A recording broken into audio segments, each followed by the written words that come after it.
Welcome to my channel, welcome to a new review with the Kawasaki Eliminator 500. As always, I'm very thankful to the guys here at Warriors Motorcycles. I'm gonna put some pictures and I'll show you how the shop looks inside, because we've got clothing, we've got Kawasaki, we've got Suzuki, we've got Royal Enfield, we've got KTM, we've got helmets, we've got a bunch of accessories as well. The shop looks great, so don't hesitate to come and have a look around. They have brand new bikes, they have used bikes, accessories, clothing, everything that you might need. And also they're doing services and MOTs as well. So big shout out to these guys, because they are the ones lending me the bikes. So these reviews are possible just because of them. I'm very excited today because we've got a bike. We've got a bike that actually I rode back in the day, a Yamaha Virago 535 that my dad used to own. But after like 15 years or so, I'm back on a cruiser. It's not the proper Harley or Indian or anything big like that, but I'm super excited about this. I can't wait to ride it. So let's hop onto it and see what we think of this bike.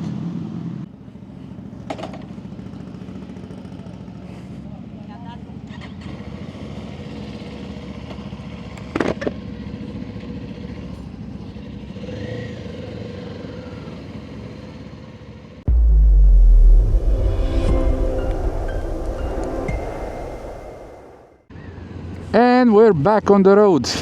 First impressions, I freaking love it. I just love it.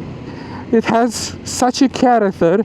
It's different to all the bikes that I've been riding, at least in the past, I don't know, 5 years or so. Thanks. It's just so different, and I don't know, different in a nice way, you know? I mean, that's why people are so different, and that's why there are so many types of bikes. Because each one of these bikes, it's feeling differently, it's doing something different. Well, first of all, let's start with the mirrors, as we always do. You can see really good in it, but I would have liked them to be just a tad bigger. I'm struggling a bit with the exterior, so I'll do that just a bit. Maybe with some different mirrors, but I guess it takes from the character of the bike with different mirrors.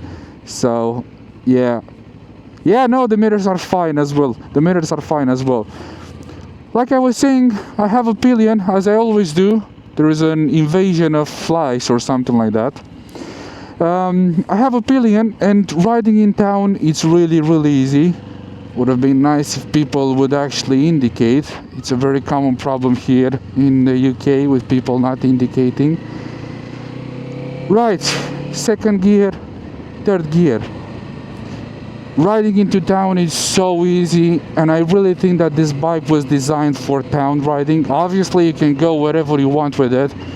You can go even with a 49cc scooter wherever you want. But I think where this bike should be, it's in town and on short rides. It feels very different when you're leaning into a corner. It's not a sports bike, and the tires are not sport as well, are very cruiser-y. And it feels like, after at some point, it feels like you just want to tip, but it feels like very heavy. It's not like the bike is really heavy, it just wants to tip really heavy. It's just a different sensation than the one that I'm used to always. One thing that I like with this engine is the fact that it's not powerful, and you can ride at 32 miles per hour and it feels like you're going fast. Whereas with a sports bike or a bike like my Ninja, in first gear, second gear already you're at 30 obviously, and it's just so easy, you know. With this one, it gets to 30 a little bit harder, and I like that. I like when it's a nice small engine, because obviously you can trash it more without breaking the speed limit all the time.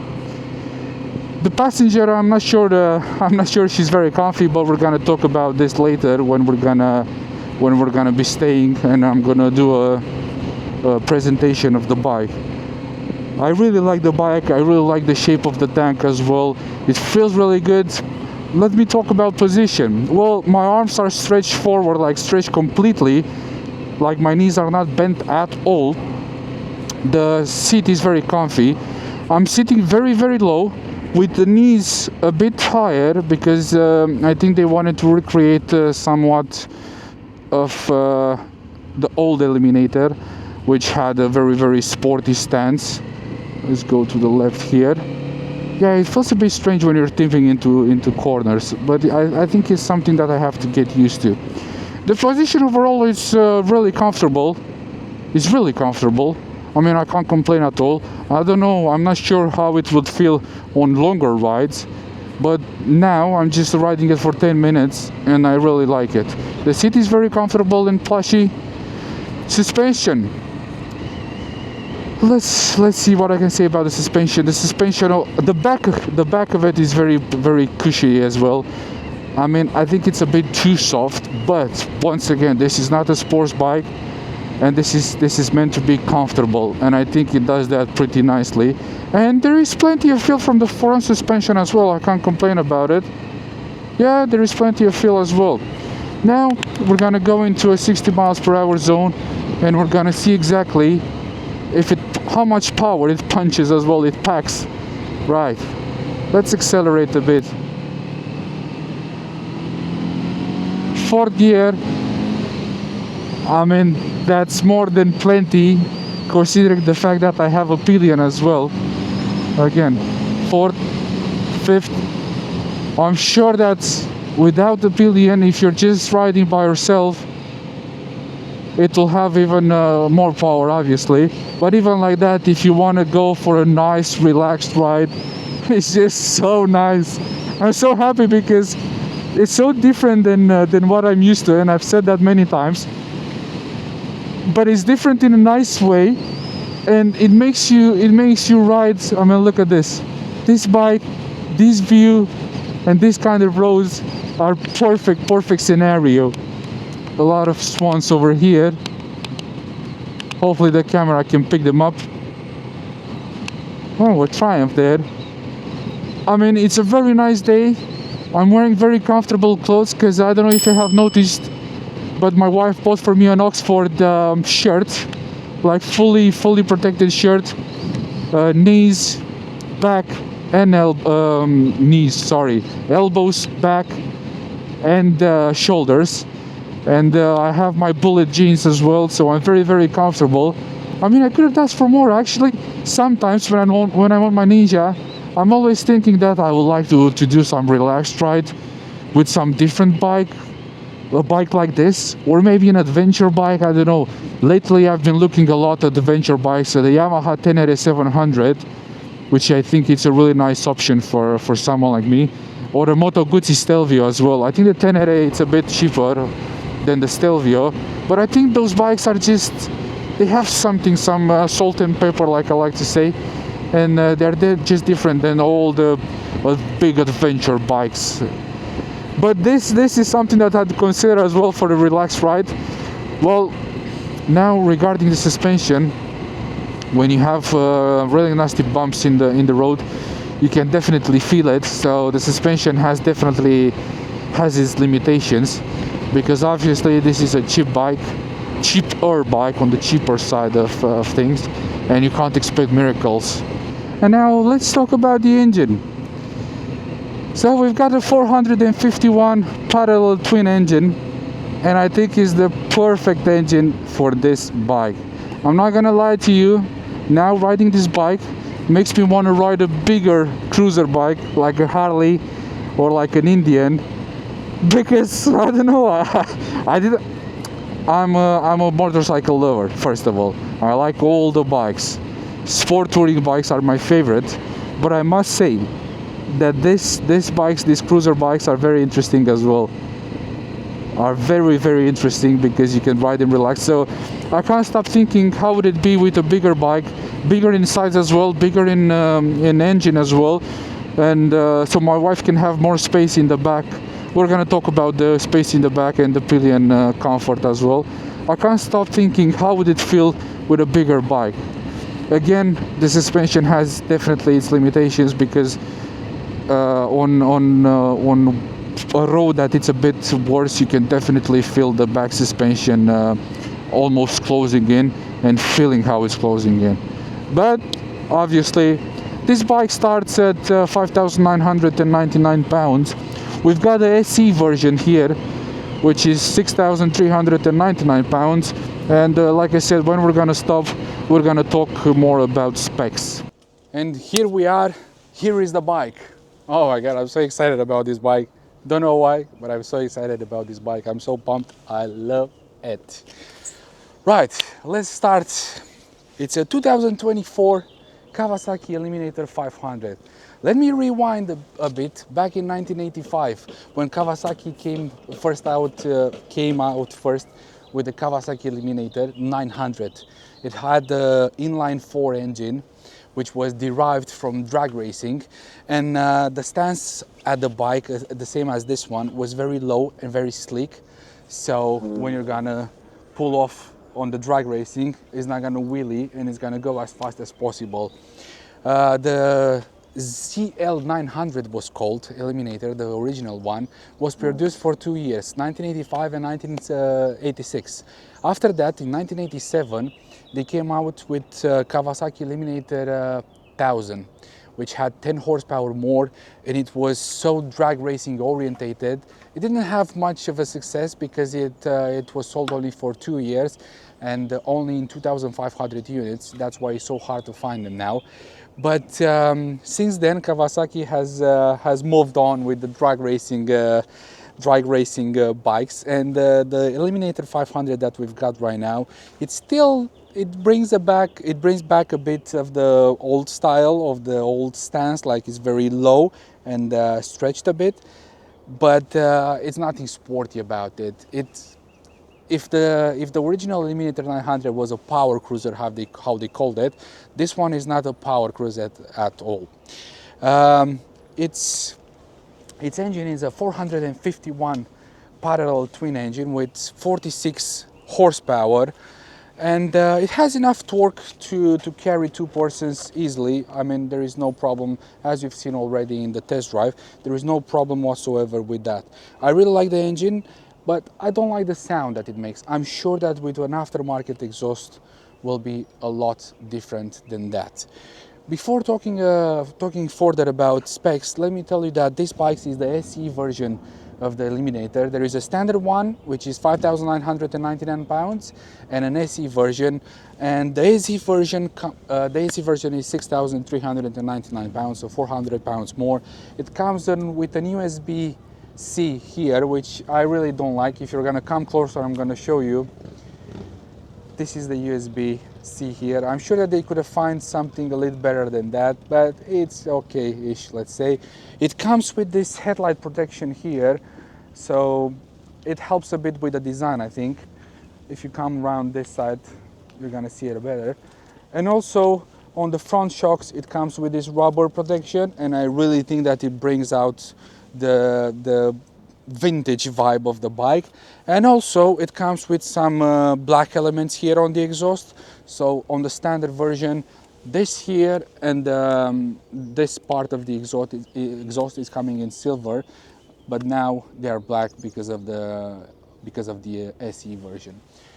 Speaking of the exhaust, let me show you the exhaust note of this bike.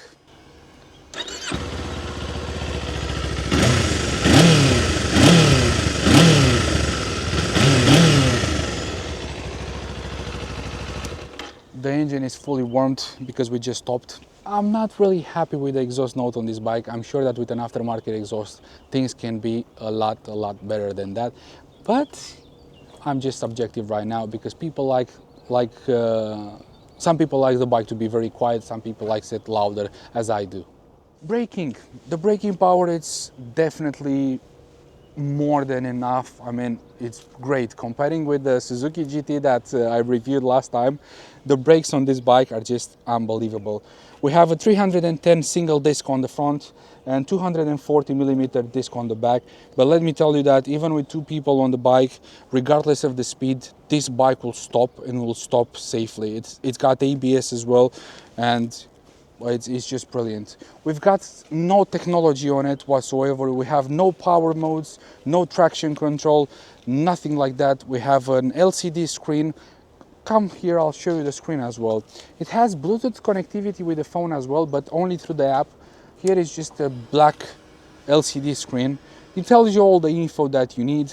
You see that here it's flashing, it's searching for a phone. You have a rain counter, you have clock, you have the speed, you have the gear indicator, and obviously the range and everything else, which I think it's more than enough. We have full LED all around the bike. Actually, if we're gonna come in the front now, we've got an LED headlight. Let me put the hazards as well.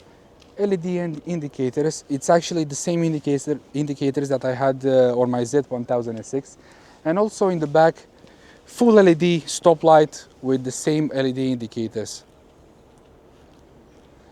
Talking about the style of the bike, I think it looks great. I really like the fact that it has this rack here, because you can put some kind of top case or some bag, and it will be easier for the Pillion to sit on, because here it's a bit of a problem. And look at the seat. The Pillion seat is just some piece of foam, a small foam. So I think they could have done better for the Pillion, but obviously this bike is more for a single person riding style than two of them, but it can be done. I'm sure that if you're going to put some gel in it and if you're going to retrim it and make it a bit bigger, I think it's going to be great. We have the height seat is 735 millimeter. I'm a 5'8" or 178 centimeter, and obviously my feet are planted on the ground. It's very nice and low, and this is the position. I was telling you that my arms are stretched to the fullest, so my knees, my elbows are not bent at all. Okay, I'm gonna take the camera now, and my wife is gonna jump on, and I'll show you how she sits on it at 160 centimeter. I don't know in inches, but I'm gonna put it on the screen. Okay, I'm gonna help her a bit. She's not riding a bike, so, and look at that. I mean, she's not flat-footing the bike, that's for sure, but she can definitely hit the ground with both of her legs in the same time, which is a big plus. If you're a lady, if you're a girl, and you want this kind of these cruiser bikes, the Kawasaki Eliminator 500, I would say that it's one of the best choices out there. I think there are two flaws with this bike, two downsides with this bike. One of them would be suspension, especially for the Pillion. When you're riding solo, I think is not a problem, but when you add a bit more weight on the back, then the limitation of the... So we've got twin shocks on the back, 90 millimeter twin shocks on the back. The preload is adjustable on the back, and the front fork is not adjustable at all. The suspension in the front, I would say that is pretty good, but the one in the back, it's pretty bad. And like I said, especially with the Pillion. And speaking about the Pillion, I'm gonna invite my wife now. She's gonna jump on the back, and she's gonna tell you how she feels on the back of this bike. And this is how it looks with both of us on the bike. And please do tell me, how do you feel there in the back? I can say that this is maybe the worst bike that I've ever been sitting on. And we've been on a couple of bikes together. Yes. I mean, at least 10 bikes, if not more. Yeah, I don't think I'm too big, but I have such little space in the back. And the seat is not comfortable at all. It's very hard, and I can feel every single little stone that's on the street. That's due to the suspension as well, as I was saying. It's just closing the suspension. I think it should be a bit harder maybe. I can't find a preload adjuster for it. Maybe I'm just blind, but I can't find it. Maybe it's just a bolt or something like that, but yeah. Yeah, my legs are fine. Are not too bent. It's just my bum. My bum hurts every single second. Yeah, you can adjust that by installing some gel pads in there, but it definitely has its limitation. It's not a big bike at all. The bike has 176 kilograms, but you kind of don't feel that weight at all, especially when you're moving. Even when you're going backwards and forwards, compared to my Ninja that has 240 kilograms, this is just very light. It's got a 13-liter fuel tank, and Kawasaki claims that it uses 3.77 liters of fuel per 100 kilometers, or 75 UK mpg. Now we're gonna jump back on the bike and we're gonna come back with the conclusions. If I like it, if I don't like it, if I would buy it, if I wouldn't, but I think you already know the answer. I think this day was the perfect day to ride this kind of bike, and I couldn't be more thrilled about this bike. I'm genuinely, I love the bike. I love the bike. I would just change maybe if it's possible to change the rear suspension so the Pillion can sit a bit better. Obviously the seat can be changed, and to add an aftermarket exhaust. If you're gonna do these three things, I think this bike is just gonna transform, even though like that the way it is right now in stock form, I really like it. Seaside, this bike, my wife on the back, what could you possibly ask more than that? If you're searching for a bike, especially if you are a beginner and you have an A2 driving license and you're in the market for a cruiser bike, this might be your best option out there. I know there is a Honda Rebel as well, but I'm know that for sure that this one it's a lot sportier than the Rebel. Okay, give way here. It's so damn easy to ride it, and I got used to the leaning as well. It's so damn easy to ride this bike. Even if you're in town, even if you are at speed. Okay.